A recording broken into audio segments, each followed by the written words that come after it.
It is. It's podcast day. We're excited. We're digging out there. What have we got? Ooh, yeah. Dude, it's fucking podcast day. Takes you back to that time where you remember what you were doing when you first listened to that album, or What is going on, you champions? That's right. Yes. What up? Podcast day. Two dudes talk music. Yes, and stew. I've been stewing on this shit all day. What is going on? Yes. It's that time. It's that time. Podcast time. Yeah, spill the beans, man. Spill the beans. We want it. We want this. The exclusive details.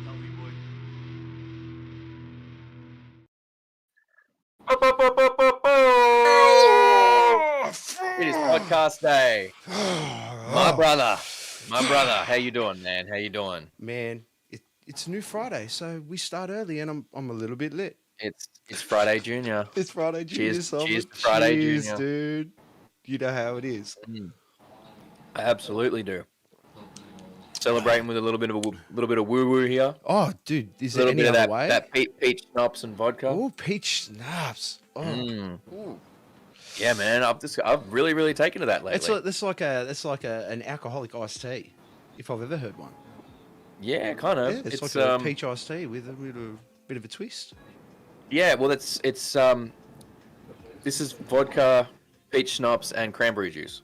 Oh, dude, you're Really nice. trying to get into them summer feels already. It goes, mate. Well, it's Queensland. We don't It really have is, winter dude, anyway, that's so right? We true, just kind that's of. so true. How you been anyway, mate? How you Man, been? dude, I've been so good. Just living, chilling with the kids, just loving life at the moment. So much new music out, the new Trip Sitter track, the new video clip that came out along with that. There's so many shows coming up. There's just Craver coming out to Sydney next week, so I'll be going Absolutely, to they that. are. Yeah, I'll make be sure you go- get down to that I'll one be if you're going in to Sydney. that. Yes, you will see What's me the, there. do we have all the details on that? Where are they playing at? Oh, let me just pull out. We're so professional. Yeah, Hang we on, are, let we me are. find We that thing. fucking Hang on. Shoot shit from the cuff. Oh, I've got it up here. I'll have it up here straight away. Crowbar, of course. Crowbar, yeah, they're at Sydney, the Crowbar on the Rehab, 19th of June with Rehab Doll and the Olympics. 19th of July. There we go. Yeah. It's gonna be a Polymix and Polymix, yeah. It's going to be a finny that's good gonna be show. awesome. Man. I'm going to get down That's there, gonna have a be couple good. of drinks, catch up with my beautiful family from Crave. Yes, It's going to be good. You've got the absolutely. High Show coming up with the boys from Weightless Sydney. You're all turning up to them shows. The shows are banging. Ooh, it's back. Like, man. The power's back, man. Yeah, Power's dude. back. It's shifted. You all want to get out to live shows. You want to see bands again, and I love it. 50% of the highest tickets are already sold. The Crowbar shows are going off for the New Metal Mayhem shows. It's just... Dude. Tickets are back, selling like crazy for baby. that. We got Hell Vegan Fest coming up Yeah. in a couple of months, man. Like, And they organised that Top, face top. painter. How fucking cool is that? Yes, like, we they did it, suggested they that, did and it. they fucking did it. we brought that up. They're teeing up the face painter. So if you want to get down there, if you're you're a juggalo, you want to get down there and get your face painted while you listen to Kid Crusher and some good heavy metal going on, you're gonna be able to do it. They're gonna be there for I think from 6 till 9 or something. She's gonna be doing. It's gonna be free. It's gonna be free. Man. So buy your fucking tickets and get down there. Yeah, for that it's going to one, be for such sure. a good show. And Kid Crusher's just going to crush it. Yes. Oh, dude, first time in Brisbane in like 8 years, man. He's keen as fuck. Let me and tell you. that new album, just mwah, Still got that bumping. Still got that new Yeah, album bumping. it's just and I sitting can't stop so listening pretty. to it. But we got to get into this. We got to get into tonight. Oh, geez, we could ramble. We could ramble, but we should focus. We should focus on our guests for tonight. We absolutely should. So we have a band that, if you've been in the Brisbane scene for, any length of time over the last several years, you're gonna know about these guys. This is a group of kids that, and I say kids lovingly. I don't say it Yeah, patronizingly, but 'cause Kyle and I are pushing a bit. We're pushing up there a bit. So everyone's kids to us these days. But no, this is a group of musicians who've been going for quite a while, despite being on the younger side. Let's get them on. This is an amazing band, amazing group of people. Let's bring them on. We have Lunchtime. Let's go. Yo. Lunchtime next to knockoff time is my favorite time of the day. Let That's me tell you it. that. We're hobbits to dinners. It is. Fuck yeah. How you doing? Oh, pretty crazy. Just chilling. Didn't work today. Just been fucking lazing around, waiting around for this, and yeah, now we're into it. I wish I didn't work Awesome. today. It's a curse of modern life, right? Don't really have a choice. But yes, we have Constance, Eden, and Jordan from Lunchtime. Thank you so much for joining us today. We really, really appreciate that. Now, look, let's get a bit of context. Let's get right into this and go. For those who may not know, how long has Lunchtime? Have you guys been doing your thing? How long? 7 years. 7 years. What? Yeah. Wow. Yeah, we started when Eden and I were 16. We're 23 now. In high school, and we're the only original members left. But yeah, we've picked up some amazing new members along the way. Amazing, probably a stretch, but no, look, I appreciate it. I'll take it. No, that's really, really cool though. And is like Lunchtime just like a reference to the fact that like when you guys were in school, that was when you were doing stuff? Is that where it came from, or? Yeah, like the original lineup, we all had nothing in common. We were like in different grades, and then we used to have to rehearse at lunchtime. So, you know, we go on break and just go to the music room. So that's kind of where that name came from. Love it. Love it. It's amazing. That's so good. That's so good. That's awesome that it's enjoyed. And how have you found, like, because obviously, you know, lots of people play music when they're in high school. Lots of people, you know, they form bands with people when they're in high school, and they kind of get this thing of like, all right, yeah, this is we're gonna go for it. We're gonna keep going. We're gonna go for ages. This is gonna, you know, be a thing. How, you know, how have you found that? How have you maintained that, I guess? Because obviously you've had some people leave and different people come in, but you know, how have you two found that, you know, changing as people over those several years, but maintaining the band together? How have you guys sort of dealt with that challenge? With great difficulty, but I think when we were younger, it was more of like we both kind of put 100% into it, and then as we've grown older, gotten jobs, it's become like another entity we've kind of had to, you know, work our lives around. So yeah, it has grown and it's changed a lot since, you know, when we were 16. But yeah, I think like at the end of the day, just that creative output is so important. For us, that what would we do? So You do need it. You do need a creative output. That's why I do Yeah. this. Yeah. Because you go insane otherwise. But that's a good point, though. How, like, okay, obviously coming from just playing at lunchtime, realistically, now sort of getting into the real world and getting jobs and finding that balance now. How is it now stepping out, getting into the bigger shows now, especially just coming off the back of that regionalist show with Sly Withers and stuff like that? Congratulations on that. Thank you. Yeah, very well deserved. Like, and especially being in such a niche market. Where did you guys find the passion for this? Oh, like the passion for. Oh yeah, what? Yeah, the whole stony, grungy, muddy rock. Yeah, I don't know. I love it. I love it. I think when we started, Constance started playing guitar when she was 8. 10. And then 10, and then I got forced into it a year later to accompany her on Forced piano. into it. And I was listening to a lot of pop music, and then we moved into high school, and the older guys are showing us like Blink-182 and Offspring. So then I feel like all of those bands really, you know, let us rebel, you know, teenage rebellion, and then really like lit the fire, and yeah, just get a passion for it. Keep trying. It's good. It's good, and you guys showing the good stuff too, especially Offspring. Yeah. Offspring. That was my first show. That was Offspring Americana tour at the Sydney Entertainment Centre. Hell yeah. And it That's was off tap. nice. Yeah, it's awesome. And I mean, look, here's the thing. I have to imagine that, like I don't know if you've seen much of our sort of previous coverage or anything like that. Earlier this year, we had an interview with a performer by the name of Magdalene Rose, who used to be in a band called Gold, Frankincense and Myrrh, and they actually started quite young as well. I think she was like 15 when her and her sisters started that band. Her youngest sister, who was the drummer, was I think 12 when they started. and like they were going out there doing like national tours while they were still trying to do school and everything, and that was like, I'm like, that's crazy. I don't know how y'all did that. But something that, you know, she, like I talked about with her, that I have to imagine you guys have probably faced a little bit of as well. Do you get much like pushback, or not even pushback, but like, do you find that you maybe get dismissed by certain people in the scene or in the industry for A, still being relatively young, and B, unfortunately this is a fact of life, we know this happens, it shouldn't, but it does, find that being, you know, young women in the industry, that you get people like dismissing you, or they like, you show up for gigs and they're just like, oh, are you like this, you know, are you the band's girlfriends or something, or like, do you guys face a lot of that? How do you guys handle that when it comes up?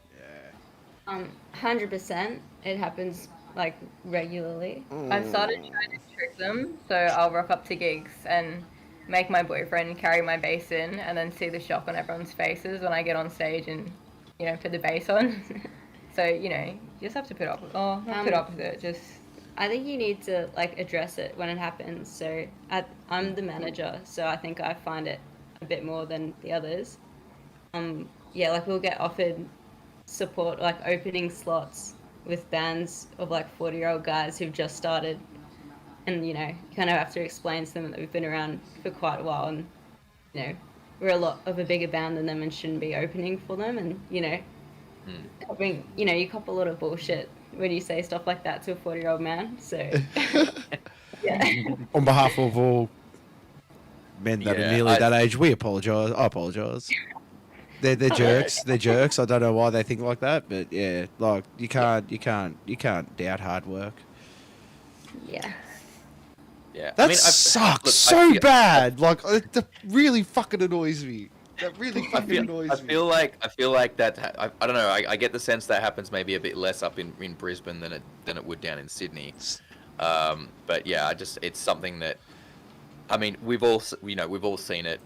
Unfortunately, like a long time ago, a different version of me, like I've even engaged in it. Unfortunately, so you know, it's obviously not who I am anymore. I feel horrible about when I did it back then, but it's unfortunately, and it's you know, something that's I think is a constant struggle that we need to keep working on. But I'm glad that you're of the mind of like, yeah, like call it out when it happens, address it when it happens, and taking the piss out of them too. Taking the piss out of them. Yeah, that's so good. Like, that's so good. Just got to show them up. You know what I mean? Like you get up there and they're like, they want to have an attitude about it. They want to like try and be dismissive. The best thing I think you can do is get up there and put on an incredible show, and you'd just be like, watch this, motherfuckers. Like, just fucking stick it to the man. That's it. Literally. Absolutely. Like we're all about overthrowing the system here and upsetting the norms. So fingers up, ready to go. That's it. That's it. So it's now the war against millennials and boomers. Yeah. And there's a fucking Gen Z in that as well. It's just a trifecta. It's just mate, it's the alphabet war. Yeah. It's horrible. But we'll get there. I have faith that maybe one day we'll get there. No, it's when you blow them out the water and then they're paying to see you and you can flip them off and you be like, yeah, I remember you, fuck you. Yeah. Oh yeah, you play and then afterwards they come up to you and they're like, oh, that was really good. I didn't expect. Well, the worst I have to imagine you've got is that was really good for a girl. Oh yeah. You guys, yeah. It's horrible. I hate it so much. Yeah. I hate it so much. I really wish that we could just. And then Taylor Swift is like the highest selling fucking person on Spotify. Yeah. Like shit. Yeah. The chicks are doing it, man. Believe me, they've been doing it for a long time. Stevie Nicks. Jesus Christ. Absolutely, like, come on, man. ABBA. Mm-hmm. Yeah. Everyone knows who are the other two. It's like Hans and Fritz. Nobody cares. Yeah. Like I'm glad to see, like, and especially something that you know, we've talked about it a lot of times on the podcast, and since like obviously like because I moved up from Sydney to Brisbane during like the pandemic, so I kind of didn't get. It took me a little bit to be able to get out and start seeing gigs and stuff in Brisbane, but something that really struck me about the Brisbane scene once I was getting out there is that the musicians of sort of your age group that are coming up know way more about the industry and how it works.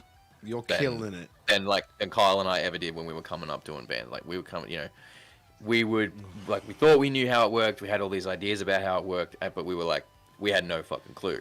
Whereas a lot of you guys coming up these days, it's just you got your head screwed on so much more about how everything actually, the realities of the industry and how everything works. Is that something that like you guys have had like specific education in, or you just found through trial and error, or just being finding stuff online on how things kind of operate and how to go about doing things the best way? Is like how have you kind of reached, I guess, that point of knowledge that you guys have at such a young age about the industry? Well, I think the majority of it has been us playing gigs since we were 16, and just it's a hands-on learning experience. And I think, well, we both have business degrees, so that kind of helped a little. Absolutely. The hands-on real-life experience was, the uni degree was nothing compared to that. Yeah, but I guess knowing the theory, I guess it's like music, knowing the theory behind it. When those obstacles face you, you know how to sort of circumnavigate them a bit better. Yeah, for sure. I'd love to. Congratulations on the business degrees. That's awesome. That's so good to walk into, especially in this industry, considering how many snakes and shysters there are out there. It's such good knowledge to have. Oh yeah, for sure. And I mean, like, it's the kind of thing that you can fall back on as well. If you ever decide that you're kind of done with music, you've got, that's another option there as well for you. Should that come up? Go manage some 40-year-old dudes and rip them off. Yeah. I love that. Yeah. Next time they give you a hard time about it and you blow them out of the water, be like, I can give you some tips if you'd like. Throw them a card. Throw them a business card. Give them a card. There you go. So I'm just trying to see how many songs have you guys released? Okay, so Their their first release was in 2019.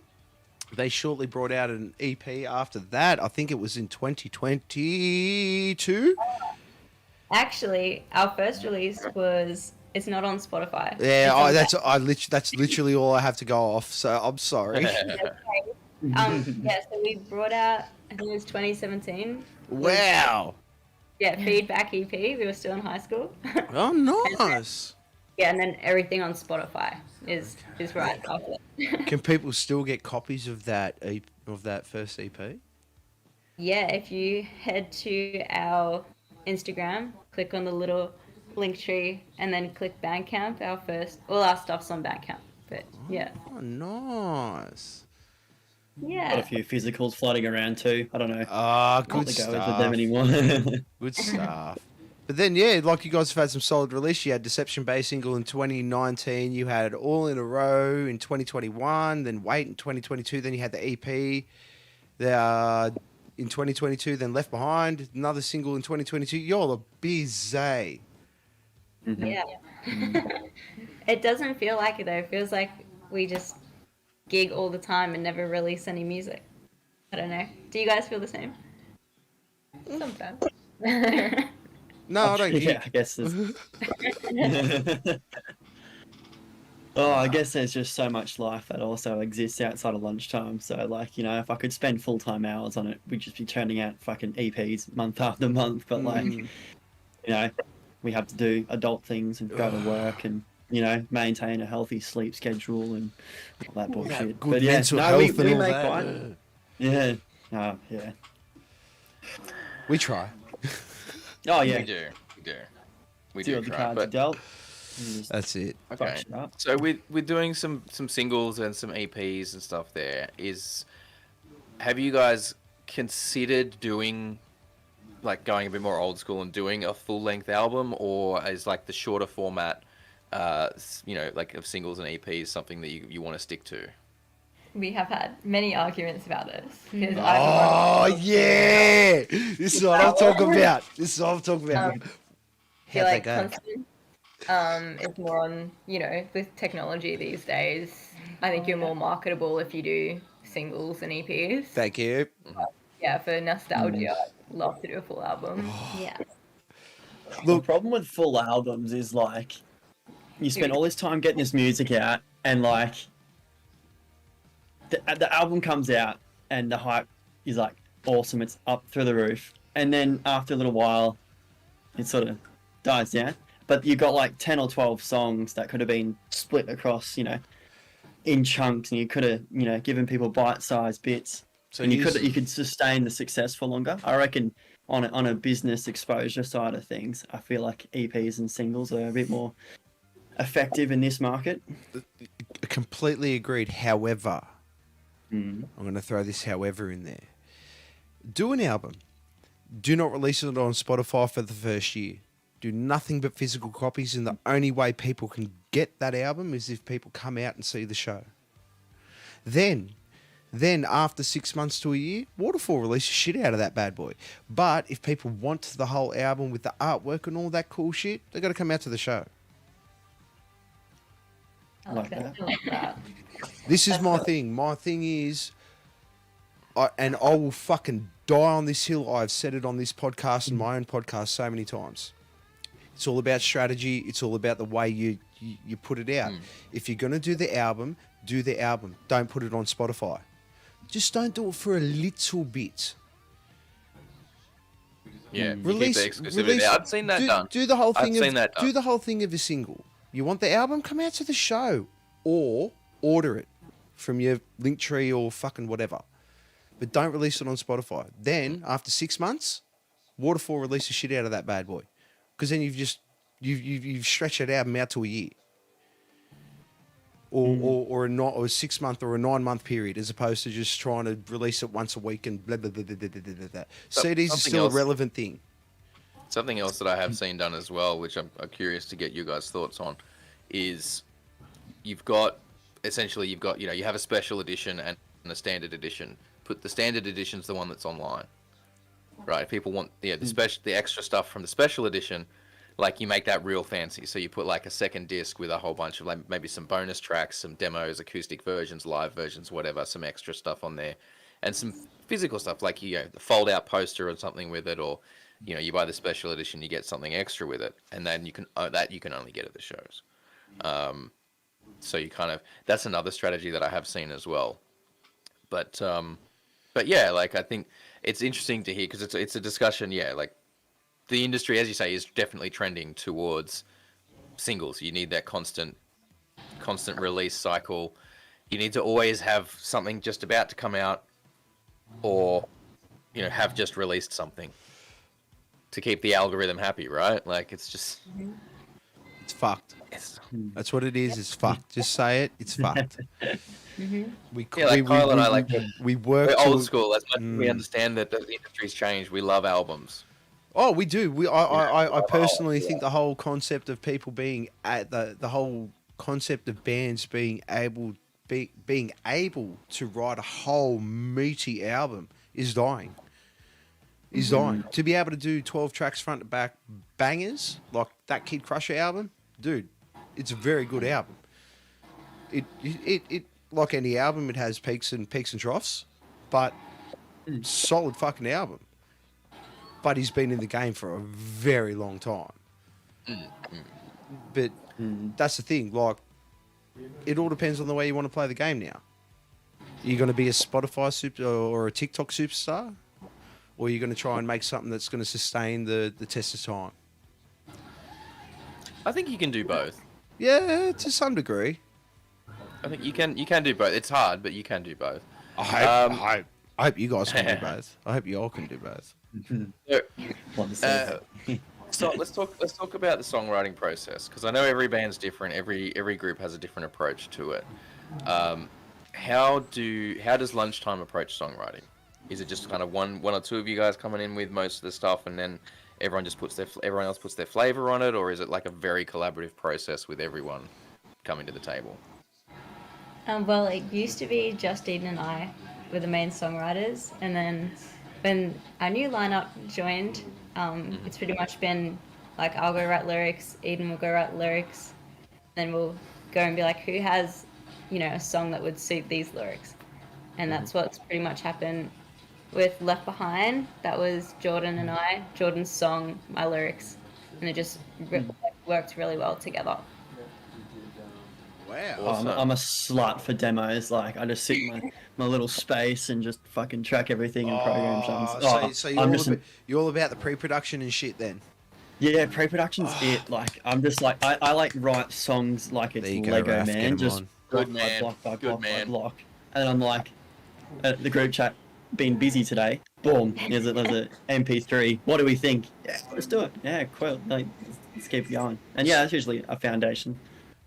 So do you That's two? awesome. Do the girls feel like with that, like having that amount of like just, I guess, content thrown at you girls? Does it make it a bit easier for you? Like, do you just get to sift through and just go, these lyrics fit with this, and this fits with this, and just Yeah. Yeah. I feel like pretty much as soon as I'll listen to one of Geordie's demos, I'll be like, oh my god, I've got the perfect lyrics for this. And then it's just. So, yeah, we just need time to like be together in the same room and like jam with the rest of the band, I think is the issue at the moment. Yeah. That's I think that's always the biggest kind of thing, right? Like, 'cause for so many bands, being able to get together like once a week, like, okay, cool, once a week. If you got shows coming up, that's it. Like, that's your focus. yeah. You know, you're not writing when you do, or if you're writing, you're not focused on shows. Which, I mean, and I've seen apparently there's solutions starting to come up now that are extremely low latency that do allow like jamming and rehearsals sort of over the internet if you've got a decent enough connection. But I don't know how effective they are. But I've seen a couple of them advertised. I'm wary of it though, because even a little bit of latency is enough to really fuck something like that up. Yeah. Oh yeah. So Speaking let's of have- shows, Yeah. what you guys mentioned that you before stream that you Yes. guys had some shows coming up. Yes, we do. We're coming to Sydney on August 4th to play Oxford Art Factory with Fangs. That's gonna be a sick show. I'm gonna be heading to that one. I'm gonna make sure I get a babysitter and I drag the It's wife into fucking that banger. one. It's gonna be a banger. Me and wifey gonna let the hair. She's gonna let her hair down. I'm gonna probably shave my head.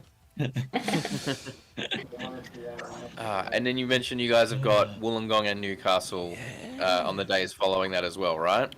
Yeah, we're playing those two shows with Heterochromia, who are another Sydney band. But yeah, they've just released a new single, so that's part of their tour as well. That's awesome. Hell yeah, you guys are getting amongst it. I love that. And I've got to I love ask. We got to ask for the stream. Like I know I have to ask because how was the regionalist show with Sly Withers and Beck Stevens? It was amazing. Yeah. Yeah. Fucking good. Yeah, they did it crack off. Yeah, they love it. Did they Yeah. love lunchtime? That's good. Did they love getting lunchtime at dinner time? It was just Pretty well received. Yeah. Yeah. because we remember watching them like years ago when they were supporting Slowly, and then just getting to support them was just like it was like an out of this world experience. And, Full circle moment. yeah, Yeah, like, you coming could full see circle. them Yeah. watching us from the green room and stuff. So that was really cool. That's cool. I love that. Yeah. That's awesome. It must be such a big feeling, like watching them and then getting that support and it's literally seeing your work go to something like you're moving. And that's the best thing we can see for any band. Like every time we speak to a band on here, we love hearing about a band moving. And yeah, I love the win. Congratulations, so good. Thanks. Thanks. And following those ones down in New South Wales, you've also got one coming up in Brizzy as well, on the 19th, right? Yeah. So it's probably going to be another launch show, but yeah, we've got Heterochromia coming up with us to play at Backdock Arts, which is my love venue. But yeah, we The love old stomping ground. I have yet to go to anything at Backdock Arts, so I will see if I'm able to get out to that one. Sure, I'm going to try. I and can't grab wait. that I one, but love the it's also Oxford got, Art. You got a bag of venue. Like Oxford Art Factory is a very good venue. It's a very good venue. Great part of the city. You're gonna have a mad time. Yeah, Where are you guys staying in Sydney? You guys staying in the city and that for that weekend? And Yeah, I think we're staying like 2 minutes from the venue. So it's oh, gonna be lucky. walk. Yeah. Always helps. Always helps. Yeah. Makes that much easier. Yeah. All right. And I think you mentioned as well, speaking of Fangs, there's a release or something coming up with those guys, right? You guys are, it's a split thing? Yeah, we actually just released it. Just released it, okay. Yeah, so the From His Eyes single is on a split 7-inch vinyl with their single, Fine Without You. Yeah, it's called Fine Without You. And it's a really good song. Yeah. Yeah. Awesome. That's so good. That's so good. So yeah, if you like what you're hearing out of Lunchtime, go and check them out. Even if you haven't heard them before, go and check them out for sure. Yeah, because they got plenty of music out there. Seriously, great work over Get out to these gigs because they're an incredible band, and you definitely need to be supporting a band like this because They ain't getting these great support slots for no fucking reason. absolutely They're like, eventually you'll going to be given the support slots and headlining their own shows. Yes. Well, yeah, they'll be doing these bigger shows and headlining the bigger shows for sure. 100%. So let's go to our first segment. Let's do it. I Let's think do because it. we got some questions to We ask. do. So Kyle, when We you're do. ready, could you please Hit the thing. That you could Quick question you do, quarter. you could do so you Back. We're back. Okay, so it's time for the quick question quarter. That is with Q's, not with K's, because we don't roll like that.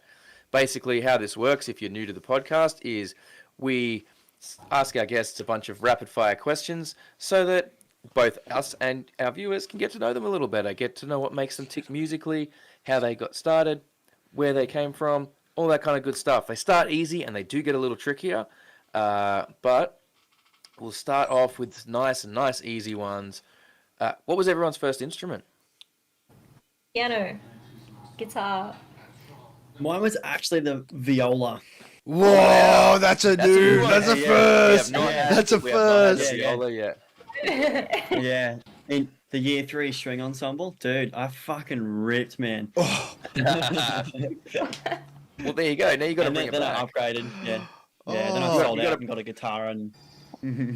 You got to bring it back, mate. You got to put a viola section in the next song. I don't even have one, but dude, fucking, I would really endeavor trying to learn a new one. Yeah. Trying to learn it again, yeah. What was the first album that you ever purchased? Mika, the boy who knew too much. Mine was a Kiss album. nice. Which one? I think it's the greatest hits with yeah, pretty sure.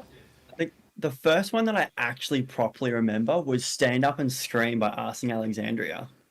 Whoa. Mm. Nice little spread there. That's a good one. I like that. Yeah. What was the first live concert you attended? Ours was Pink. Nice. Oh. Also Arsing Alexandria. Hey, the man knows what he likes. There's either No, that dude. there's either that theme of where we get that first album one and it rolls like you just get the same answers. Yeah. Yeah. Okay, what is an instrument you've always wanted to learn but haven't had the opportunity yet? Well, mine was drums, but I'm currently borrowing an electric. I was kit at the just gonna moment, so I guess- say, there you like, go. Yeah, that was yeah. You're making it happen. I love that. Yeah, it's all in effect. that's it. Actually, kind of want to learn the harp. I think that'd be cool. That will be cool. Like, yeah. Yeah. I think mine is like you know, I don't know how to say it. Like metalcore vocals, you know, like the harsh, like the growls and stuff like that. Oh, that's a first. We've never Okay. had someone say a vocal thing. Yeah, we've not had anyone say vocal. I mean, to be fair, we say instrument, so I guess maybe that No, doesn't pop into a lot of people's heads, but I like that. I like the way your mind works. Very cool. I like the way your mind works. If you ever need a bass player, once you do that, if you need a bass player for like a side thing, like get out there. I got the Oh, yeah. He's your boy. That's cool. That's really cool. All right. I here we like go. these. These are good answers. Yeah, this is really good. I'm digging this one.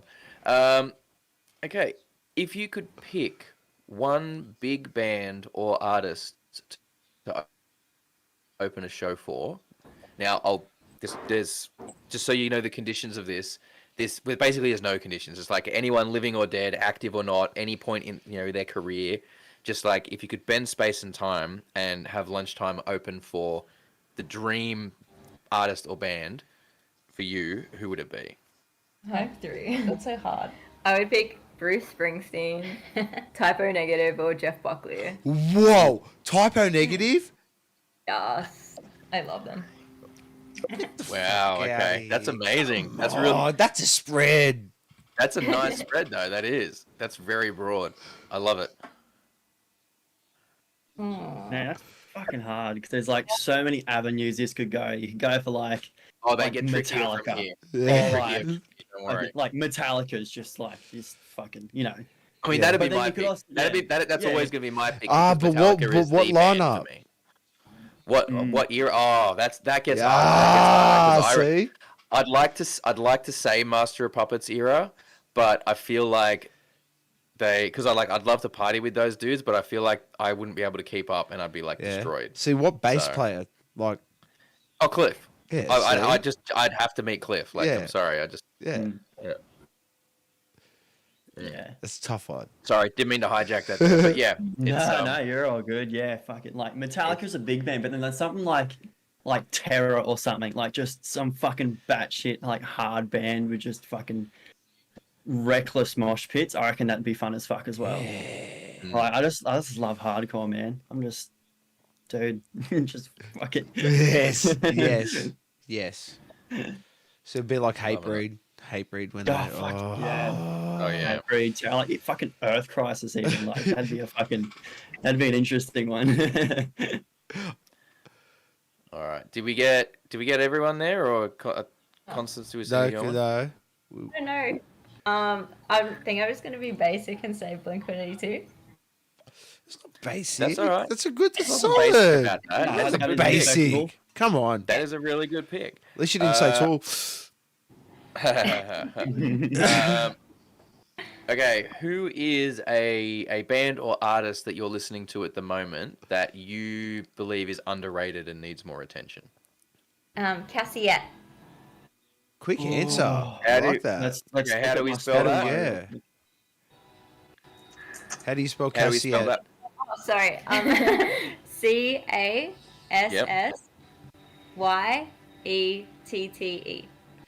Oh yeah, there they are.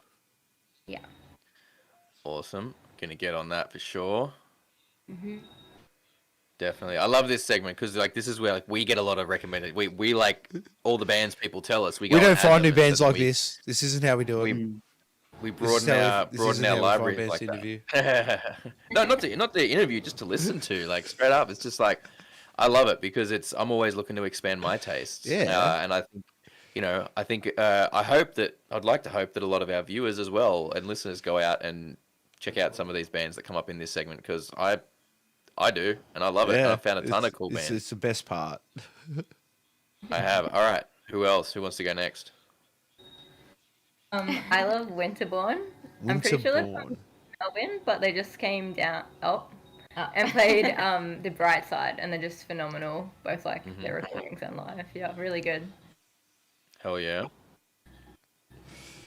Oh man, it's Still, just like still scrolling your Spotify. the thing is like I pretty much exclusively listen to metal bands, so it's like fucking which one am I picking here? But are Hey, we you're talking talking, like you're talking to a bunch of metal, you're talking to two metalheads here, I- so it really doesn't matter what metal bands.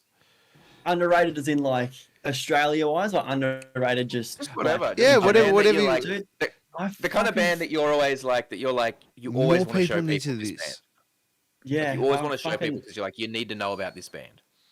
Oh, I'm loving this band called Inclinations at the moment. Inclination. Fucking. So it's the guitarist from Knocked Loose and the drummer of Harm's Way, and it's just fucking batshit like hardcore. It's fucking Mhm. insane. Give us a Um, song name or an album name or something. Dude, altered. Oh, it's altered perspectives. Hang on. Unaltered I perspective. don't is that even, it? unaltered perspectives. That's Alright, yeah, dude. I don't even pay attention to the names anymore. It's just a fresh shuffle. I and know, it it's just fucking comes. playing. That's Nah, And that's then good. like my fucking all-time favorite band at the moment is Kublai Khan. Like Oh, the Kublai Khan. Oh, yeah. fucking Yeah. hardest band in the world. They go hard as shit, dude. They're fucking amazing. I Oh, literally was when I dude. went to pick up my missus from work today. Like something by those guys popped up on my thing. So Stupid fucking good. So how you find that heavy. being such a hardcore kid and playing in such a like a grungy sort of? Yeah, it's funny how it all pans out, hey? Well, no, actually, like it's weird. Like I've always found that the most successful musicians never play what they like. If Like, you yeah, understand what, sorry, Yeah. I take that back. I take that back. Not they don't play what they like. They don't play what they listen to. Yeah, If you right, understand what I'm there's validity to saying. that, yeah. I mean, Because yeah, like that makes sense. Ed Sheeran's a metalhead. Oh, Like really? Ed Sheeran's a respect. metalhead. Yeah, no, I get it because like when you're playing your music, that's like you don't necessarily want to be listening all the time in your off time to what you're playing in your like your band time or your work time, essentially. Because to be fair, in some a of the lot stuff ways. is very heavy, and I knew someone was a metalhead in there because there was a lot of that. Like there was a lot of that influence. But yeah, how you find it sort of like going from here to like. But yeah, it's good. I like it. I like that. I think bands that have a variety of influences always do really well. I think that's always a strong band. If everyone's coming from the same kind of perspective, it can get a bit narrow and you know, you kind of don't have as much variety in I think the material that's being performed. But if everyone's got different influences and they can bring all of that in and combine it to create something that's a little bit of everything but also different to everything. That's what I find as well. There was a band from back in the day, right around the time I turned 18, and they were called National Pornographic, and they mixed like funk and rock and metal and rap and like techno and all sort of, they kind of spun it all together. They were a really, really good band. Yeah, it's just I like when bands are able to do that. I really like when bands are able to mix that together. So, moving back to the questions here, what is something people may be surprised to learn about you?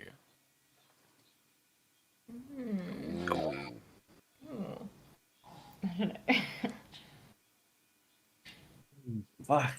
It's these questions where you realize how fucking like uninteresting you are, hey? I'm a Pilates instructor. Yeah. That's pretty Very cool. I love that. Fuck, dude. Yeah, that's it. I'm kind of co-parenting a cat. It's my next door neighbor's cat, and he just lives in my house. He's a Is that the cat that was on before? Is that the cat you were on before? Is that- his name's Awesome. Xavier. We were kind of like Xavier. Who's loved? I love that. I guess Love people are that. surprised because they think I have a cat, and then it's not actually my cat. Here he is. Yeah. Oh, he's your big one. Hello, Xavier. Hello, Hello. Xavier. Chant. He's shy. He's got a bit of stage fright. Oh, Yeah. say hello. All right, and Jordan. Oh, fuck, dude. I guess the closest thing I have is I'm going to be a high school teacher pretty soon. But Oh That's shit! cool. Mm, That's cool, Yeah. man. I like Music? that. yeah, ideally. Yeah, yeah. Nice. Oh, hell yeah. Hell yeah. That's cool, man. That's cool. Get in there, mold those young minds, show them what it's really all about. That's it. Yeah, yeah. That's it. Oh, for sure. Honestly, my music teachers are the ones that I liked the most. Yeah. Even when they had to be harsh on me about stuff, I always was like, all right, yeah, that's fair. You know, Yeah, yeah. They were the ones that I had kind of the most respect for, fairly or unfairly, whatever it was. But yeah, I think music teachers, especially when they're not like dickheads about it, like because you get some music teachers that are like, oh, all this old school stuff, like classical stuff, and they kind of they only look back, they don't look forward, they don't kind of look at what's currently going on, and like, you know, I was like when I was in year 11, I was doing music 2. So it's like the more advanced one, and it's all like classical shit and whatever. And like I only took it because music 1 was like blocked out by other classes I was taking. You know, like I wasn't good enough really to be doing music 2, but whatever. but they like so I would be using it to like play guitar rather than piano, which is what I was supposed to play, right? And I remember one time I was in there playing guitar and stuff, had some metal playing on the thing. Music teacher walked into the room, just literally went over to the thing and the stereo and turned it up. She's like, "You can hear the power chords better that way," and then walked out. And I was just like, "Fucking all right, yeah, this is a music teacher I can get on board with. Like, this is a music teacher I can respect. You know, like she's Fuck yeah. classically trained, She gets very it, wealth yeah. of knowledge about the Aussie, but she understands the modern stuff as well. So So I had the opposite. really We used cool. to sit around and punch darts with my music teacher, and she used to threaten to throw a brick at us if we fucked around. She was a lovely lady. I aced the Oh, yeah. shit out of that class. Didn't cop bricks, so. No, I didn't cop brick. We used to give her Good stuff. cigarettes. Fuck yeah. That's probably why you got the A. I sorted out my A. all right, so obviously, when you're doing music in high school, you tend to have a lot of ideas that maybe as you get a bit older, you don't think are as good as you thought they were at the time. What can you give us the cringiest band name or song name that you've ever been involved with? Yes, I love this question. Are you talking Before about the song? Or I'm the... saying the first band name. Oh, But I'll say Well- the band name, then you say that. okay. So before we were lunchtime, Constance called us Upfall, which she said was the opposite of downfall, and I hated it. Yeah. Okay. And we also, our first song was called Stalker. And what was the lyrics? I'm a stalker, your worst nightmare. Can you see my pervert stare? Watching everywhere. And then she wanted to play it on the school assembly at Catholic No. school, Yeah. and they said Oh no. Jesus. Yeah. Yeah. Well, I'm not surprised they said no. Like. It was inspired by a book though, so I wasn't the stalker. Oh, okay. Did they ban the book shortly after? What book was it inspired by? It was, I don't know, it was like Dean Koontz or someone. Like it was a classic novel. A And dink. it was called Okay. Stalker, and it was like a series of stalker stories. Oh. So yeah, yeah. Right. Yeah. All right. Now, first time to lunch, like big band, like proper band I've been in, so it'd be a bit mean if I no. But I've got some fucking names of demos on my computer that we'll go through because they're pretty fucking funny. All right. I seem to think so. All right. I just gotta find where this folder is. Hang on. Oh, the producer's worst nightmare. I have to find a specific folder. Oh no. Yeah, it's just fun. Yeah, well, this will be the longest segment because I'm just like. Oh, you. Oh, okay. I was gonna say I'll do that. Okay. Yeah, so like obviously I don't have like song names ready to go when I finish writing a demo or something. So I just like think of the most like dumb thing that comes to mind, and like It can't be Okay, any what have we worse than what got the here? Discuss Boys do. so we got songs called Bacon and Eggs, fucking cunt, Death Oh. with no A, just DETH, Oh. Hard Nuts Against Butts. Hard nuts Uh, against and butts. bu- That's an album name. Yeah. Yeah. Y'all need to call it. Yeah. The Yeah. Lunchtime album needs to be called that. Oh. Salt and fucking vinegar. Shut the fuck up, you cunt. What else we got? And your mum. Yeah, that's Oh. probably the cringiest shit I've worked with. Yeah, and there's more in here somewhere probably. Oh, I love it. See, It's I, just- I think your mum should just be one of those one chord songs, you know, where just everyone blasts out and it just goes, your mum! And that's it. That's the song. Yeah. That's the song. Yeah. I Yeah. hear it. Yeah. Definitely. Definitely. All right. And last one. This one's a bit more wholesome, so don't worry about that. But if you know, I mean, look, obviously you guys are still. Yeah, I say you guys are still young, like compared to. Nah, Kyle they're and in I, their, obviously they're, you they're in guys their are still 20s. young. They're cool. But you've been doing music for a while now. So, if you could give your younger selves one piece of music related advice, like what would it be? If you could go back to those lunchtime days. Mine would be don't call the band Lunchtime. Hey, to be fair, there's an absolutely amazing cartoon called Recess, and I remember that shit. And yeah, Yeah, you guys need to do like artwork get someone to do artwork in the style of Recess for lunchtime, like for something, and have that'd be. There you go. Nice. That's yours. I think I was just so scared for so long to like, put myself out there. I had, stage fright and all that. So I think I just say, believe in yourself, be confident. Yeah, I think I just wasted a lot of time when I was younger. No, that's very fair. I think a lot of us do. I Sorry, think mate, I would like. No, you're good. I'd hand myself like demos or like music I've recorded in to say like you pulled it off, like you're gonna do it one day. Here's fucking, this is a cool band called Lunchtime. You actually joined them 10 years later. Yeah, it's fucking it's not bad. You should give it a go. You'll be in this one day. Start practicing. Awesome. That's good. I love that. I love that. We originally had a different question there, but we thought we'd swap it for something. We swapped it out for something a bit more positive. I think for that one. Yeah, Because, we look like as I said before we kind of came on here. Like Kyle and I, we don't do this to get famous. We do this because we love music. We love talking to each other about music, and we want to talk to other bands and other people about music because that's what it's like shaped our lives in such a major way. And we'd like to think that maybe somehow, some way, maybe someone a bit on the younger side is watching some of these podcasts, and if they can take a little bit of advice away from some of those segments, I think that's a good one to go with. Like, And not just so nobody ever starts famous. Yeah.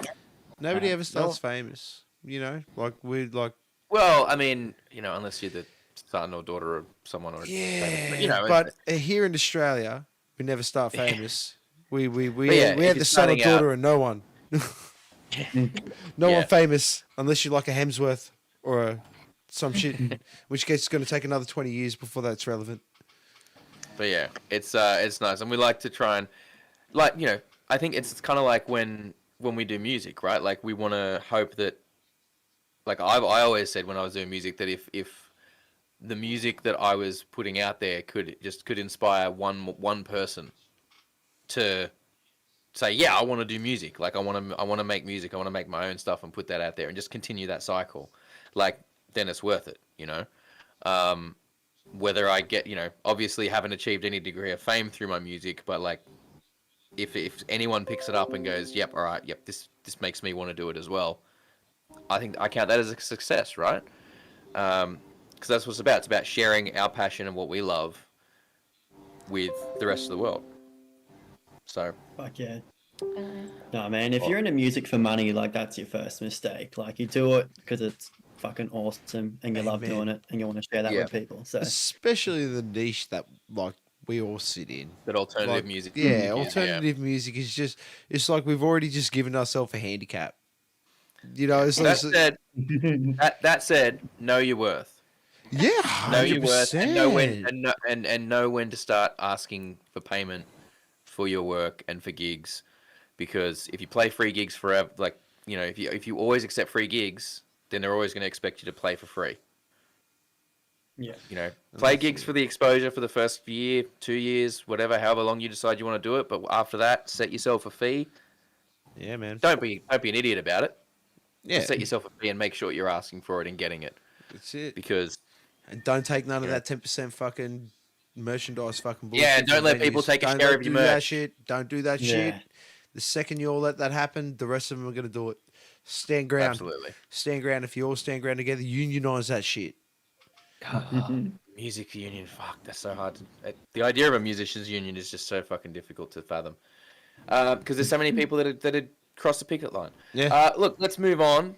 Let's move on to the next segment. If Mr. Kyle is ready to hit the button. I am. For the next segment. I am. Lovely. Let's do it.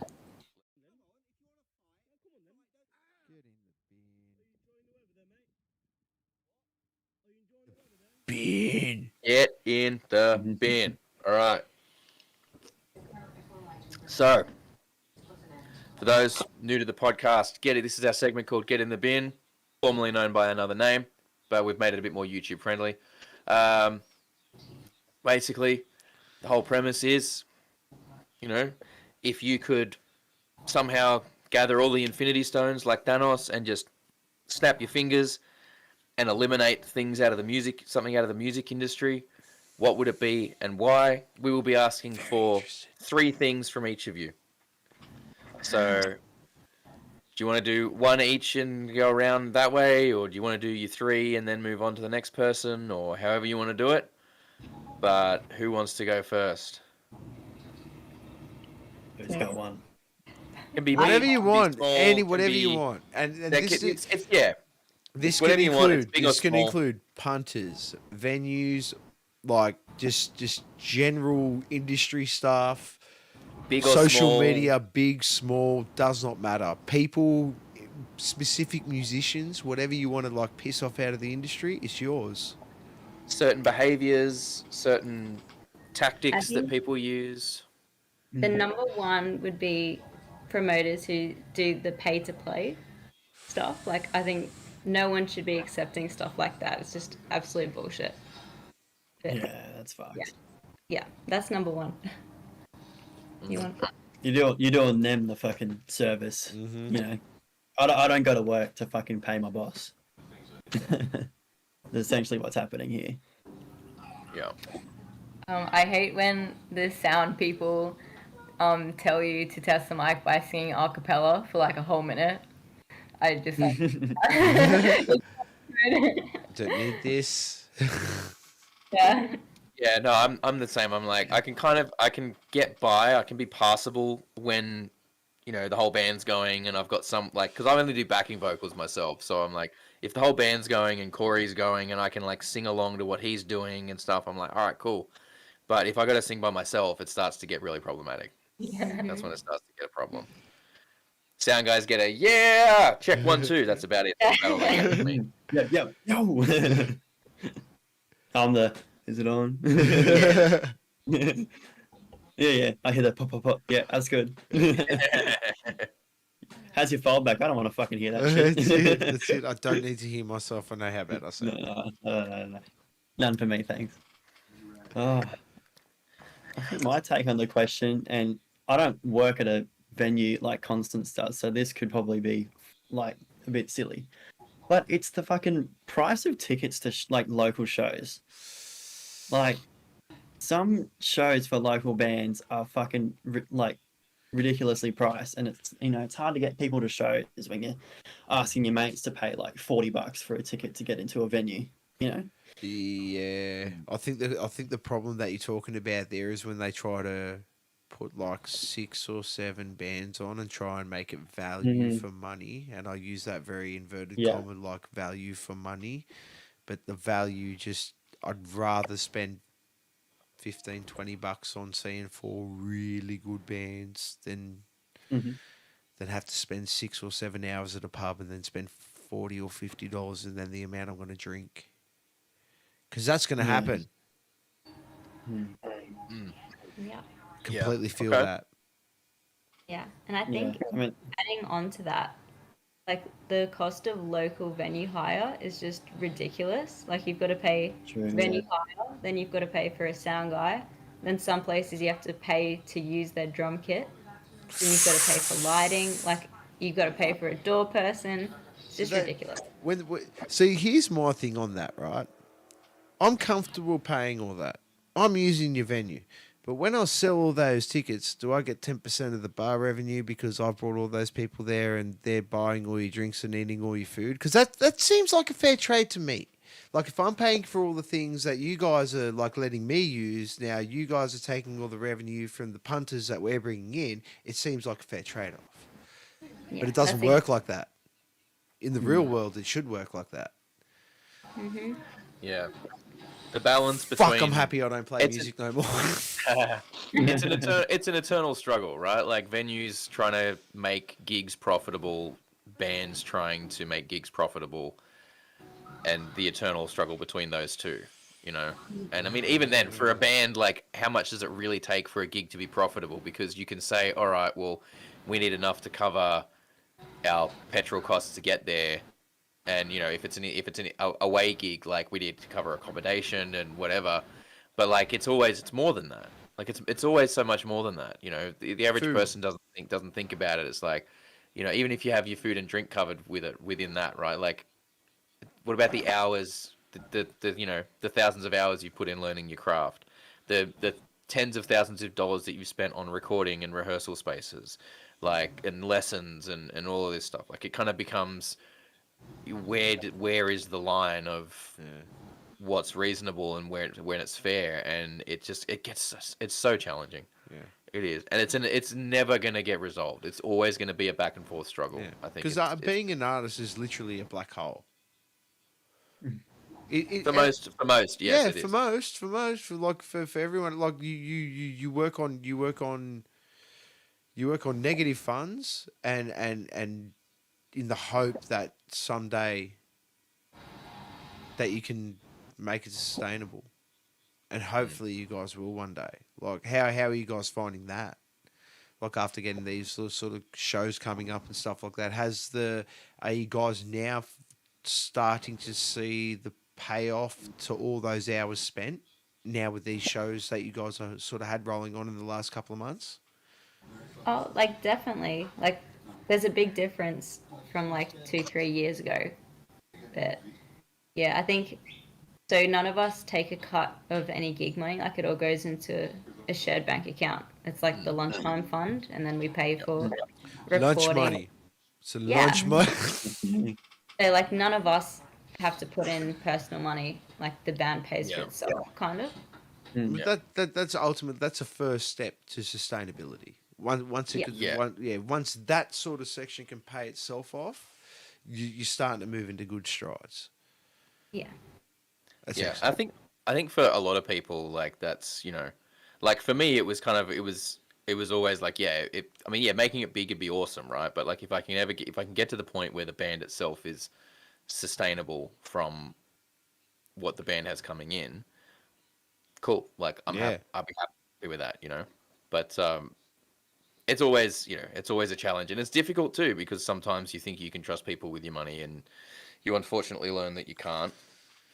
But it's, you know, those are always challenging times as well.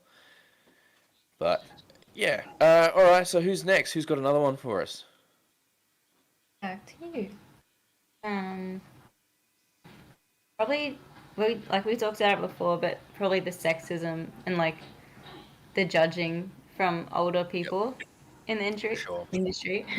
Yeah, I think there was one example that comes to mind. Is they were playing a Gold Coast show, and we were the headlining band, and there was a bunch of old men in the main support slot that refused to get on stage before little girls. So I went and the venue manager came up to me and explained the situation, because we were like 10 minutes behind schedule.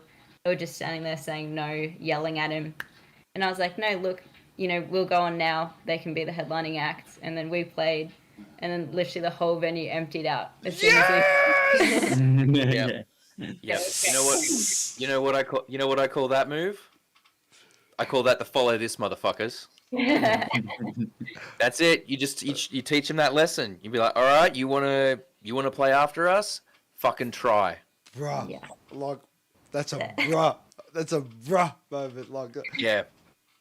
oh my That's god. awesome. That's exactly the perfect way to deal with it. That's handling it with grace and poise, and just also flipping him the bird at the same time. That I love warms the evil cockles of my soul. Like, that fills me with so much joy. Love hearing That's plot so like good, that. yeah. I love it. Look, I don't Especially love when that it it's happened, deserved. but I love When it's but I love the way you deserved. handled it and the way you just stuck it to him with that. That was so perfect. Stories like Alright. that, like when you hear shit like, I'm sorry, but when I hear shit like that, it just makes you. It makes me pretty happy. Yeah, it It does. does. Like, you're not gonna wipe the smile off my face for the rest of the stream. I'm just gonna be thinking about that. That's amazing. Oh. Love when karma's just served. In just motion, perfect. karma in motion. That's the best sort of karma. Like, when you get to see it happen, when you just get to witness the train wreck, best. Very, very good. All right. Who's next? I think Who's next? my We've got next another one. one, following on, you know, with like judgment and like sheep mentality in a way, I reckon people who hate Taylor Swift without listening to her, I would like them to get on the bin. Because she's awesome. Yeah. Okay. I mean, look, We, like look, her stuff- we've bagged. it's I've catchy, bagged Taylor it's Swift at it. catchy. Yeah. But like, It's catchy, and she's had the way she's handled the business side of her stuff. We have with, nothing like, but respect on here for her. with her, with like re-recording all of her material and releasing it under her control, so that so the label doesn't get the money off the masters and everything. Like, True smart OG. move, really smart move. I'm really over it because I've just finished, wrapped up a bunch of weeks working in a warehouse, and they just had the radio on, and it was fucking Taylor Swift non-fucking stop. I mean, that's just more like being burnt out and exhausted on it. Like, clearly, she's someone that has, she knows the industry. It's like she reinvents herself every so often. She's kind of always got, and like, okay, yes, there's the running joke that so many of her songs are about, like, oh, she's broken up with someone, guess she's got a new album coming out, right? But like, it's she's changed up her style over the years. She's reinvented her image over the years. She's got, whether it's her or having the right people around her, she's been making the right business moves, absolutely. And I mean, who else has, enough people to fill the stadium a second time over, hanging out in the car park outside their shows, singing along, just so they can be outside and hear it, not even watching it, right? Like, I don't know if you guys have seen this shit, but literal like videos of just thousands, tens of thousands of people surrounding the stadiums where she's playing because they couldn't get tickets, but you stand outside, you can hear it. So they'll just be outside and like listening to it and singing along with it from the outside the stadium. Right. No one else has got that. 800,000 people flooded that Ticketek market, and a shitload of people were from America because it works out cheaper for the Americans to fly out to Australia, buy the ticket to fucking go to Taylor Swift, and then go back home. That's Yep. crazy. Yo, So she she has a stranglehold. She has what whatever she has she's doing, going she's doing it on- right. What she has going on is, like, in my mind, obviously, like, we weren't there for it, but like in my mind, the obsession that the music fan base has for Taylor Swift is on par with the Beatles. Oh yeah. Like the way those shows, the crowds would be so loud that the PA system wasn't sufficient. Yeah. And granted, PA systems were a lot less powerful back then, but like, the band literally couldn't hear themselves play, and the audience couldn't hear because the audience was screaming so loud for them. Like, I feel like the obsession with Taylor Swift is like Beatles level Oh, of cultural. we may have obsession. had Beatlemania, but we got the Swifties now. Like you got, Yeah. you can't beat it. One day. All right, Jordan. What's your number? Yeah, what's your second one? What's your number second two? one? Another one. Oh fuck! I've just been on this like Taylor tangent, just really hooked into that. I haven't even really thinking. We're scared. To be fair, I'm Okay. scared of the Swifties. I do not want them to destroy me. We love Taylor Swift in my house. My kids love it. Oh man, I don't think I have anything. So I'm just such a fucking passenger in this industry, man. Like I just get up there and play and just. Well, fix you're my telling thing me and- you ain't never stood up there and just be like, "Fuck this shit." There's nothing you've experienced. Where Nothing you've in the just gone, like, I crowd. wish I could change this about the way the business works, or You can go social wish- media if I you wish- want. I wish punters didn't do X, Y, Z, or because it's like, look, if you genuinely just like Dilligaff and I'm just here to play guitar and look good, then Pretty much like. fine. You are the honestly, like, luckiest person in the planet. I'm just like. I'm gonna get up there. I'm gonna fucking rock my shit. I'm gonna fucking come off stage and fucking be happy about That's what I've done. awesome. I love that. Okay, no, actually, no, I did find. Okay, venues that have shitty power. Because I just remember having a pretty traumatic. Well, I say traumatic, very exaggerated, but we were playing a show and like the power board was all fucked up and my amp kept turning off and it was a tube amp, so like I'd be out of a song for a minute Oh no! and it was just fucking yeah, Good on Pretty, you for you using know, the tube in. Damn.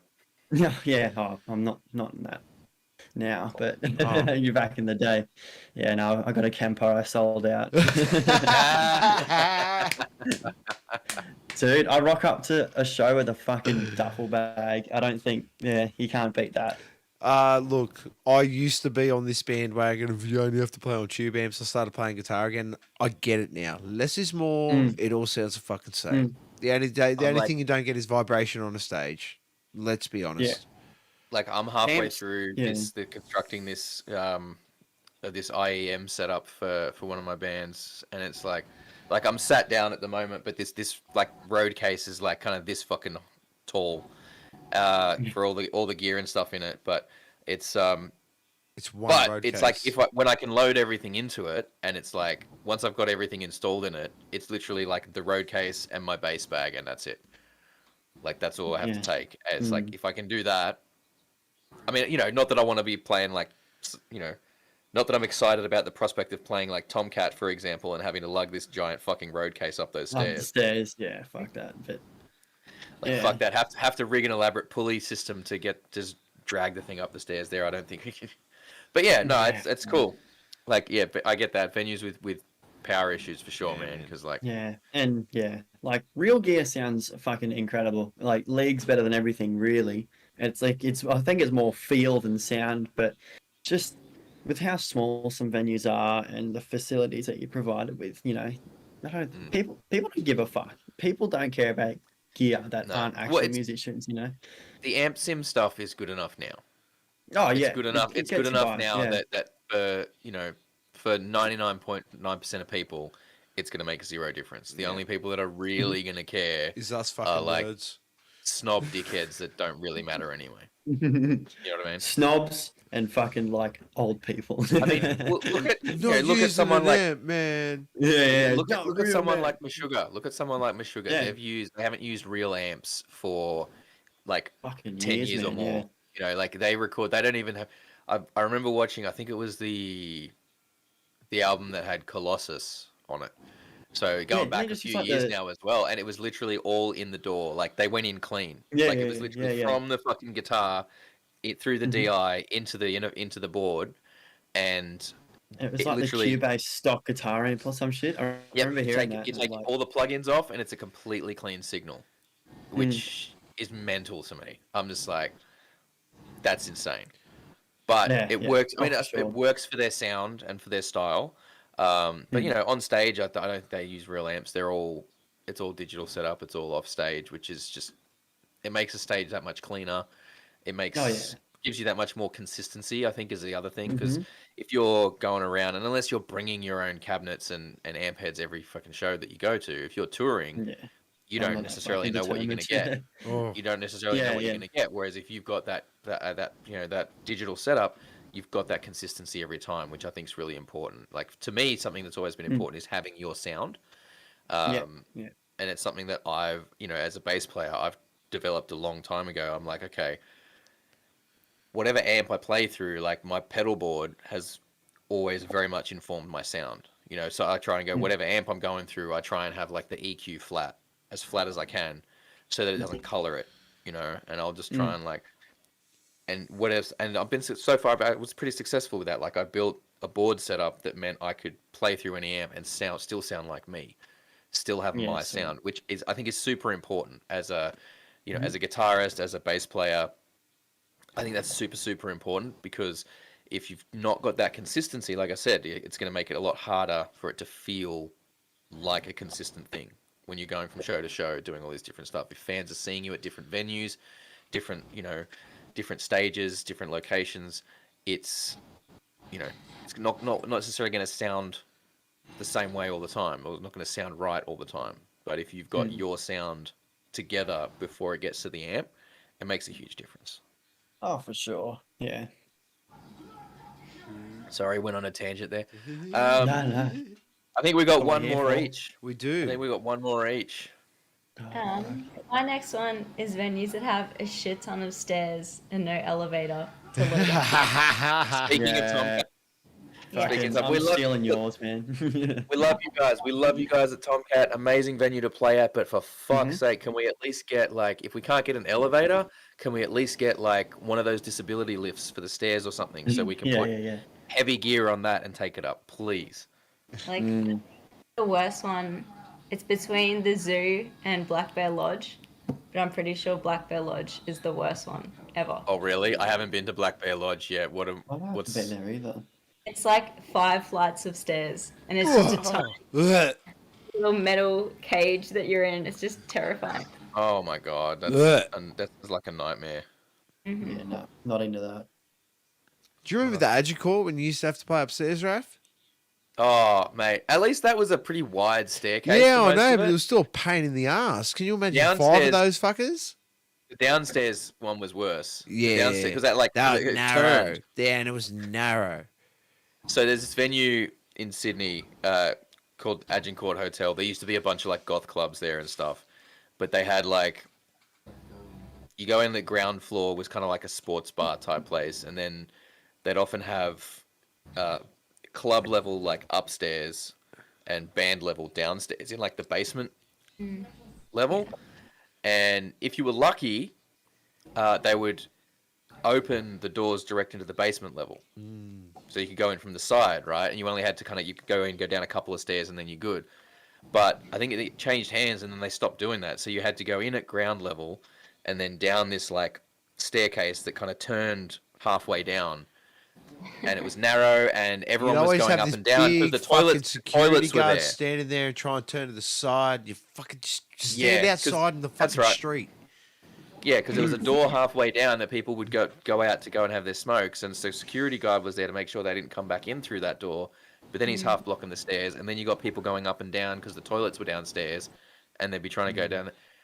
Fucking, oh my god! Like obviously not designed with the idea of being a music venue with loading lots of gear in and out in mind, but fuck's sake, like think about it, think about it when you're designing these places. You won't have that. Yes, lots of stairs. I know. I feel that pain. I 100% feel that pain. That's a good one. Fuck stairs. All right. Venues with bad bathrooms, in a similar vein. Yeah, I'll You get kind over that. You kind of figure out how successful you are based on how nice the bathroom is. Also, it's like a fireplace. It was amazing. I like that. The shittier the bathroom, the shittier the venue. Yeah, that's a I mean, pretty again, like... we could probably reference Agincourt again for that one. Yeah, Like, I know.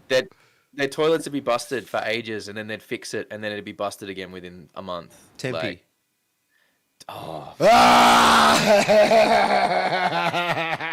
my god, we need to stop with these inside references, mate. We need to stop the I guess to like. So we had this. We had this tiny event. Like, so you had the Agincourt. There was this other one at the other end of Sydney in Tempe. Great venue. Like, easy to load in. Oh my god, the toilets are horrible. And it's just funny that you brought up that reference, because as soon as you said that, Tempe just went straight into my mind. I was wow. Yeah, but at least they had good food next door. They did, and they had a Harry de Wheels down the road. That's what I'm talking about. The Harry's was right Yeah, next door. man, that was good. Food truck. Harry's was doing food trucks before food trucks were cool, man. Yeah, that's true. That is so truth. Fuck, we're old. Don't remind me. All right, Jordan. Last one. On the topic of venues and toilets, it's venues that don't have enough toilets or no toilets. Because if you're a guy like me, there's like, I think like King Lear's Throne, there's like 2 toilets and one's always like shut, and there's always one in it when you need to go, right? And if you're anything like me, I have a fucking sip of water and need to piss 5 minutes later. Like, I have the fucking urinary cycle of a fucking 3-year-old, right? I fucking piss a lot. And I need, like, fucking pretty consistent access to a toilet. So, like, yeah, just... A nervous pee before a show. Oh, dude, it's just fucking routinely. Like, Yeah. But, yeah, I just, accessible toilets. I mean, See, I I like got this the one. It's benefit the of little things on this one. You just know, little things, because, you know... Yeah. Yeah. Just No, it is. It is. the thing I don't like. Well, and especially like if you're performing and you've got to, you're like, all right, I'll go quickly before I got to get on stage, and then someone's in there, oh, too bad. Now you got to hold it on stage for, for loading onto the Yeah. stage through your set, loading off. You got to then hold it for an hour. It's not And then you pleasant. finally hop off stage, you're ready to go to the toilet. Yeah. and Someone's guess in what? There's a fucking person in there, and you're just, and fucking waiting for him, dude. Not a vibe. No, Anyway. no, 100%, 100%. He's like, Like the only the, move, the like, awkward. Yeah. you're moving around all the time. It's just so you don't piss yourself on the stage. Yeah. Oh, dude, it's the It's fucking. crazy. Oh, yep. Sorry, as you're squeezing past for me. Oh. There. Oh, yeah. Oh, yep. Sorry, man. You're all good. Fucking yeah. No. Sort your toilets, sort your stairs. Fucking sort it out, Toilet, stairs, venues. and power, And your power. and fucking ticket prices. Yeah, Even though definitely. like, Yeah. that's external, but like fuck, Look, dude. no, look, I agree with the whole ticket prices thing because I have noticed that sometimes less is more, and I think it's not so much on the venues; it's more the promoters that really need to start thinking about this. And look, I appreciate the fact that people are trying to get bands back on stage, but Yeah. you need high caliber. You need like everyone needs to start somewhere, and this is the big problem where they've eliminated all age gigs.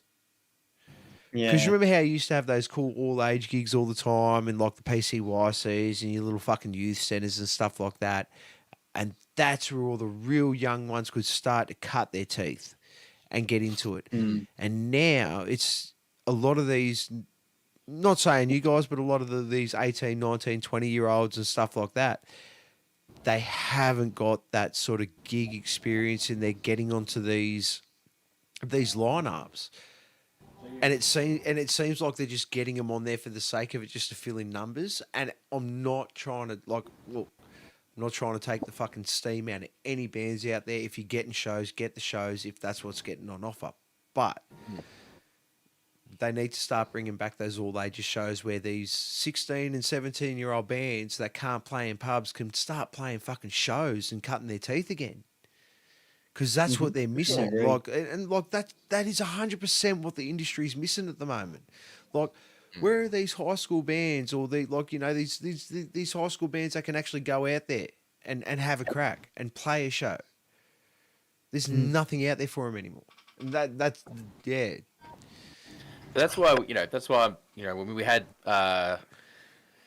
we had Jesse from Regular Gonzalez and Schema yeah. Collective and all that on the other week, and that's why I love what those guys are doing, what Schema Collective is doing, like the fact that they're out there trying to do those free all ages shows, bring that back, because it's like missing for sure. We need more of it. Because I remember going to shows at like my local PCYC, and fuck, this was 20 years ago now. Fuck, 20 plus years ago now. But there were those spaces for all us underage kids where we couldn't go to fucking heavy metal clubs, or you couldn't go to those all ages shows. They used to have shit on during the day for us, and it was the best part of it because you'd get to see those 16 and 17-year-old bands, and you'd sit there all cocky and go, "Fuck, I can do better than that," and you'd have a crack. Yeah. It's just a lot of stuff's about the industry changes and goes in waves. So I have to hope that stuff's going to come back around sooner or later. It will. All right. Well, let's just touch on those shows again. We're going to take it home in a second, but let's touch on those shows again. So August 4th at Oxford Art Factory with Fangs. That's Fangs with a Z. And then in Wollongong and Newcastle on the 5th and 6th, and then back in Brisbane on the 19th. So if you're watching, go and follow Lunchtime on social media. I believe the tag is Lunchtime Rocks, is that right? Yeah, that's right. Yeah, Lunchtime Rocks. So that'll help you find them amongst the sea of things called Lunchtime. And yeah, get on the social media so that you can keep an eye out on all the details for all these things. And go check them out at the Oxford Art Factory if you're in Sydney. Yes. That's going to be it's an awesome venue, awesome show. Fangs are awesome. Yeah, Lunchtime any of these are shows awesome. are going to It's be well just, worth yeah, checking out. yeah. Well worth seeing. Yeah, Kyle's going to try and get out to that one in No, Sydney. I'm not try and trying. get to that one I'm in- fucking going.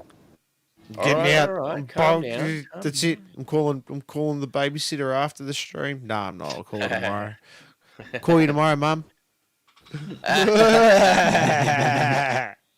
But yeah, get along to these shows because if you haven't seen Lunchtime, I'll tell you what, you're missing out. You really are missing out. It's good crowds, good vibes, good music. Great Everything's fucking people. awesome. Great people, yeah, for sure. And on top of that, like we said, there's Hell Vegan Fest coming up 2nd of September with Kid Crusher, Dark Law, Odious, We the Hollow, Magnetron, a whole bunch of fucking bands on that one. That's a state. And- Yeah. Is that 2 stages? Did they announce if that was 2 stages? Yeah, it's 2 stages. It yeah, is 2 stages. So it is a Yep. mini festival. There's more than one stage. Well, it's yeah, starting at like 1:30 p.m. So it goes all day. Get in there early. Tons of cool bands to check out. Don't forget, and get your face obviously painted. Yep, and obviously the New Metal Mayhem tour that's coming down as well. Waylon and Anders going to be doing that stuff. It really is once in a lifetime. It is. Waylon, I've Melbourne. seen a bunch of interviews. Waylon has said, there's been a lot of people in America crying out for him to do what he's doing, and he's like, nope, it's not happening. It's only Australia and New Zealand at Aotearoa, so don't miss the opportunity, guys. And of course, Anders performing Mate, Feed, Kill, Repeat in Yeah. full. As a lifelong Slipknot fan, that's a massive fucking dream. So I'll be there for that one for sure. Don't miss out on your tickets. They are fucking moving. Yeah, all they of are. the early birds Gone. are sold out. Go and get your GA tickets while they're still around, because if you don't, you're fucking missing out. And if you're in Brisbane, definitely go, because they're going to be adding even more bands to the show. You've already got Waylon Revis doing the Mushroom Head and A Killer's Confession stuff, and you got Anders doing Mate, Feed, Kill, Repeat. You got Chaosis, Piston Fist, Sin Soto. It's an amazing lineup. That's There's gonna be stacked in itself. 3 more fucking bands added. And to that's on the just for the Brisbane Brisbane as well. show, isn't it? The other 3 bands that are getting announced, yeah? Just for the Brisbane show. Yep. I think Toowoomba might be having. I think select shows are going to have some Okay, extra okay. bands, but the Brisbane show is going to be the biggest on the tour. So I can't say who, but I've got an inside track on who all the bands are for that, which is Hey, we That wouldn't one's be gonna be doing our fun. jobs if we didn't know. that one's going to be fun. But we'll be sure to make that announcement and give you guys that info as soon as it comes out. But yes, thank you so much once again to our amazing guests in Lunchtime. It's been amazing chatting to you guys, getting to know you guys a little better. I look forward to seeing you guys at a show in future, whether it be these ones in August or at something. Anything else that you guys want to say, plug, get out there before we sign off? No, thank you for having us. Oh, Yeah, it's been a fucking good time. Awesome. Are we gonna play a video at the I'm end, Kyle? Are I'm we literally gonna do getting that sorted right now, my He's friend. doing that. All right. Any video suggestion that we should play of yours? We're going to play a video at the end of the stream once we wrap that up. I was going to chuck on Left Behind. Yeah, that would be the one. That works. Oh, let me Wicked. get that All right. sorted. Well, while he's queuing that up, you 3 don't go anywhere once we wrap the stream up, because we'll have a brief chat afterwards. Thank you to everybody who's tuned in. 2 Dudes Talk Music. Go and follow us on all of the socials. Hit subscribe on the YouTube thing. Hit the bell so you get the notification when we go live. We're not one of these channels that's constantly uploading shit, so you're not going to get bombarded with notifications from us or anything. It's just that way you know when our lives are going up, so you just have all that info. So hit the bell, hit subscribe, like, share, all of that beautiful stuff. It's amazing to see you guys. Thank you to everyone who tunes in each and every week. We love you guys. Kyle, have you got anything going on with Beer Buddy in the next few weeks? Okay. So in the next few weeks, I have the boys from Dem Things coming on. They're going to be talking about the new winter apparel coming out. So we should hopefully have that out before the 27th. We will be talking to Iron Spokes Brewery. That will be coming out very soon. We're going to be recording that, and we're going to be talking about all the music that Ben does out there. It's going to be fucking awesome. So it's going to be mad chats coming up. And yeah, everything else, it's going to be this focus and new stuff coming out with my job. And I've got to talk to you about that later. But yeah. Sure. Awesome. And for next week, this is going to be good next week. Next week, we have the legend himself, Neville, from Snake Mountain and the Everblack podcast. He's going to be coming on. Going Going to chat all about stuff. If you've been following the Ever It's Black gonna be good. podcast, you know Nev's interviewed a bunch of really big names, so I'm keen to talk to him about that. And he's been in the podcast game for a while, so this is going to be interesting. It'll be a learning experience for us. Learning too. experience. Yeah, He's gonna look it out the way he's we gonna do shit. school us, man. He's gonna school gonna the be- shit out of us. I can't wait. That's why I love talking. Like, you learn so much from talking to all these lovely people. That's the best part. Yeah, alrighty. So before we throw to the song, once again, as always, we say at the end of these streams, look, the world's been rough for the last few years. We need to look out for each other. So we're all about the peace and love here. We're big hippies. So take care of yourselves, take care of each other. Thank you everyone for tuning in. We love you guys so much. And we will catch you guys next week. See you This there. is Lunchtime with Left Behind. Is that the song? Yep, that's the one. And all right, thank you very much. Let's See you later, go. everybody. Peace.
I've had enough.